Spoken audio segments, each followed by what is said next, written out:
Assalamualaikum warahmatullahi wabarakatuh. Halo, welcome back to my channel. Balik lagi dengan aku, Vira Makvira. Halo teman-teman, long time no see. Udah lama banget aku nggak buat video. Dan karena banyaknya permintaan DM dan pertanyaan-pertanyaan yang masuk di Instagram aku, Vira_Makvira. Ini buat yang belum follow, di follow ya. Kalau kalian punya pertanyaan, kalian bisa DM aku juga di situ. Jadi banyak banget yang minta buat dibuatkan konten selanjutnya lagi tentang pemberkasan. Penjelasannya lagi nih, habis pemberkasan apalagi gitu kan, apalagi yang harus dilakukan dan kapan sih kita itu seharusnya resign buat yang udah punya kerjaan nih sebelumnya. Jadi sebelum itu teman-teman jangan lupa di subscribe, oke? Nyalain juga tombol notifikasinya supaya teman-teman tetap update info-info terbaru dari aku. Udah? Oke, kita lanjut nih. Jadi di video aku yang sebelumnya tentang pemberkasan, ini dia buat yang belum nonton ya. Di situ udah aku jelasin. Itu ternyata banyak banget lagi pertanyaan bercabang yang muncul dari konten itu. Dan daripada aku jawab satu-satu, mending aku jawab di konten ini aja. Sebenarnya kalau masalah pemberkasan itu teman-teman, aku berulang kali bilang jangan disepelekan ya. Tapi jangan juga overthinking tentang pemberkasan itu. Jadi banyak banget sih sebenarnya pertanyaan yang menurut aku tuh ya yang kayak gini tuh nggak perlu ditanyain sih sebenarnya. Ini tuh kayak semacam overthinking aja. Tapi ya aku kayak memaklumi gitu sih teman-teman. Yang wajar lah kalau teman-teman ada beberapa yang sangat excited ya. Ini gimana kalau kayak gini, ini gimana? Jadi teman-teman, kalian tenang aja. Kalaupun memang ada sesuatu yang gak sesuai nanti pada saat pemberkasan di instansi masing-masing, pasti kalian akan dikasih tahu sama panitianya.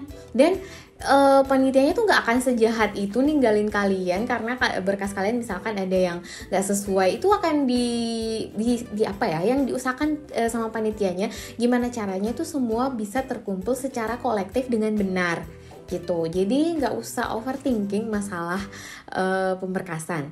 Oke, pertanyaan yang paling banyak muncul, gimana Kak tentang akreditasi? Apakah kita melegalisir yang sesuai tahun lulus kita atau yang terbaru? Kalau pengalaman aku tahun lalu ya teman-teman, tahun 2018 itu menyesuaikan dengan tahun aku lulus ya. Tapi peraturan ini nggak mutlak ya, bisa aja berubah di tahun ini, bisa aja dikasih kelonggaran, mungkin bisa akreditasi terbaru, kita nggak tahu ya. Tapi kalau menurut pengalaman aku itu sesuai dengan tahun lulus. Oke, kemudian yang kedua yang paling banyak ditanya juga, Kak gimana kalau misalkan nama di KTP itu beda dengan nama ijazah? Kebetulan aku mengalami ini teman-teman, aku mengalami ini pada saat pemberkasan. Jadi ini namaku itu di ijazah sama KTP itu beda, kurang satu huruf di KTP dan yang benar itu ijazah. Jadi aku cuman perlu mengganti yang di KTP, which is itu cuman diurus di Dukcapil masing-masing. Jadi teman-teman bisa mengurus dari sekarang kalau misalkan KTP-nya itu beda sama ijazah. Jadi semuanya mengikut ke ijazah karena ijazah itu nggak bisa diubah. Ijazah terakhir ya, ijazah terakhir. Jadi nggak bisa diubah nama ijazah jadi KTP yang ngikut gitu teman-teman. Jadi kalau buat ada yang beda diurus di Dukcapilnya supaya di sistemnya itu diubah dan kalian bisa ganti KTP itu namanya diikutkan ke ijazahnya. Terus ada lagi yang nanya, Kak gimana kalau misalkan nama ijazah itu ada yang beda dari SD, SMP, SMA itu kalau sepengetahuan aku itu ngikut di ijazah terakhir kalian teman-teman. Ijazah terakhir yang kalian gunakan untuk mendaftar yang sesuai dengan informasi yang kalian lamar. Jadi selama yang itu benar ya gak masalah sih gitu. Jadi itu seputar yang banyak banget sih ditanyain. Kalau yang lain itu gak usah overthinking. Nanti kalau misalkan ada sesuatu yang mau ditanyain, tanyain langsung sama instansinya pada saat setelah pengumuman. Dan itu akan ada pengumuman yang sangat jelas sih tentang poin-poin yang teman-teman harus penuhi. Oke, kemudian ini nih yang paling banyak ditanyain juga, Kak kapan ya seharusnya aku resign? Aku takut nih kalau aku resign sekarang, padahal pemberkasan dan penerimaan SK CPNS itu masih lama. Oke. Saran aku teman-teman, kalau memang tempat kerja kalian itu nggak terlalu ketat, nggak usah resign sekarang karena prosesnya ini bakalan lama sih kalau menurut aku. Karena pengalaman dari tahun lalu tuh lama banget, bahkan lama banget ya Allah, memakan waktu sekitar 5 bulan. Kalau aku udah 5 bulan dari pengumuman sampai penerimaan SK CPNS. Tapi semoga aja panitia BKN itu memperbaiki lagi, meningkatkan lagi pembuatan perteknip di tahun ini sehingga bisa lebih cepat dibanding tahun lalu. Karena tahun lalu itu butuh 5 bulan teman-teman. Aku nggak tahu karena mungkin di tahun 2018 itu banyak banget kan formasi yang diterima. Dan dari khususnya Kementerian Agama itu emang banyak banget. Jadi wajar banget kalau misalkan perteknipnya tuh lama selesainya. Jadi perteknipnya itu bertahap keluar. Jadi kita nunggu secara kolektif dari aku Kementerian Agama tuh kita nunggu sampai semua Kementerian Agama perteknipnya itu selesai. Jadi itu sekitar 5 bulan gitu. Jadi aku rincikan dulu teman-teman. Aku itu pengumuman SKB tanggal 15 Januari. Jadi aku fix tahunya aku tuh lulus pada tanggal 15 Januari. Itu diumumin tengah malam kalau nggak salah, jam 12 malam. Kita diumumkan, oke, ini udah pengumuman sahnya kalau aku lulus gitu. Dan setelah tanggal 15 Januari itu, aku pemberkasan sekitar 2 minggu setelah pengumuman. Jadi 15... ya jadi sekitar bulan-bulan Februari aku pemberkasan.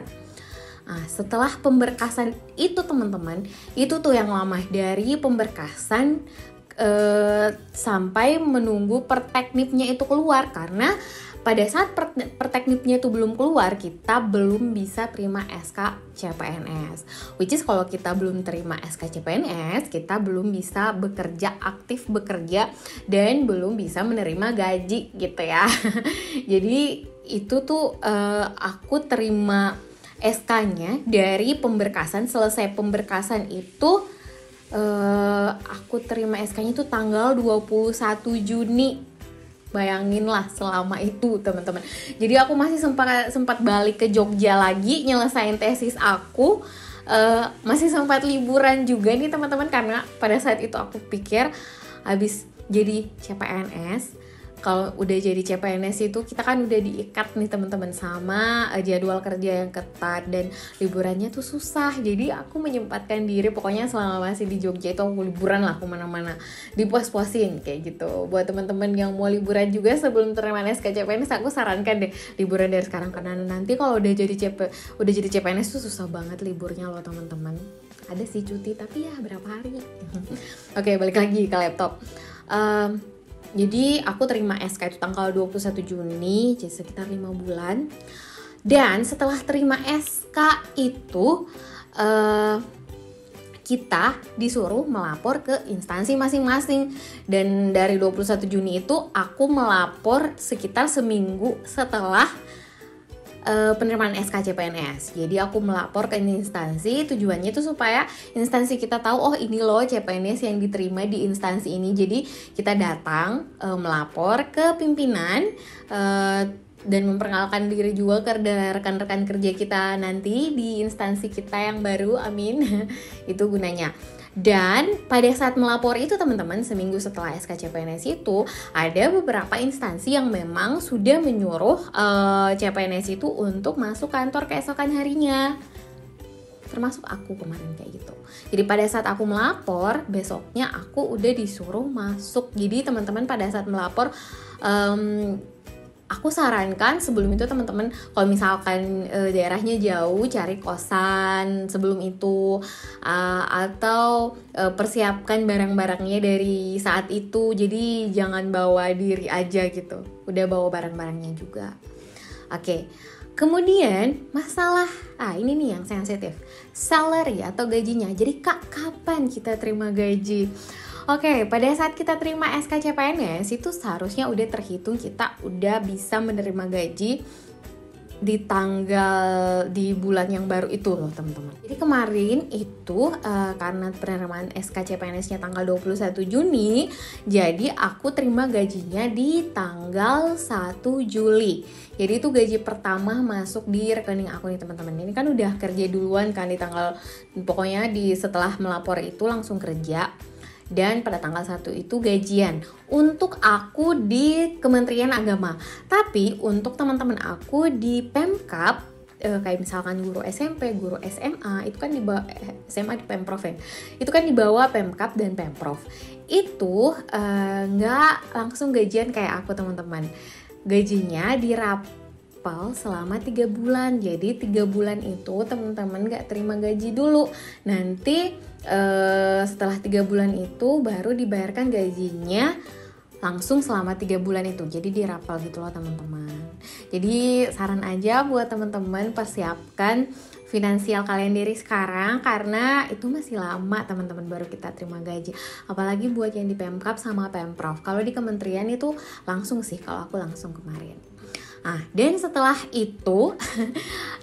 itu kita mengabdi sebagai CPNS itu selama kurang lebih 1 tahun teman-teman.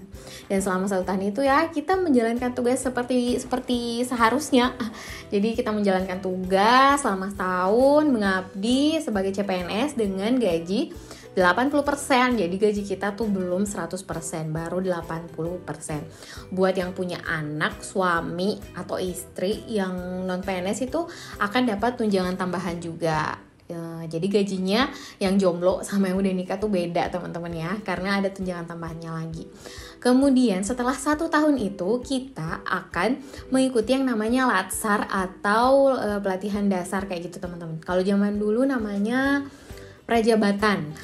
Jadi latsar itu juga bergelombang-gelombang ya teman-teman. Jadi kita tuh nunggu jadwal gitu loh. Nah, setelah latsar itu selama 18 hari kita mengikuti pelatihan, kita dikembalikan ke instansi masing-masing untuk membuat semacam kegiatan gitu.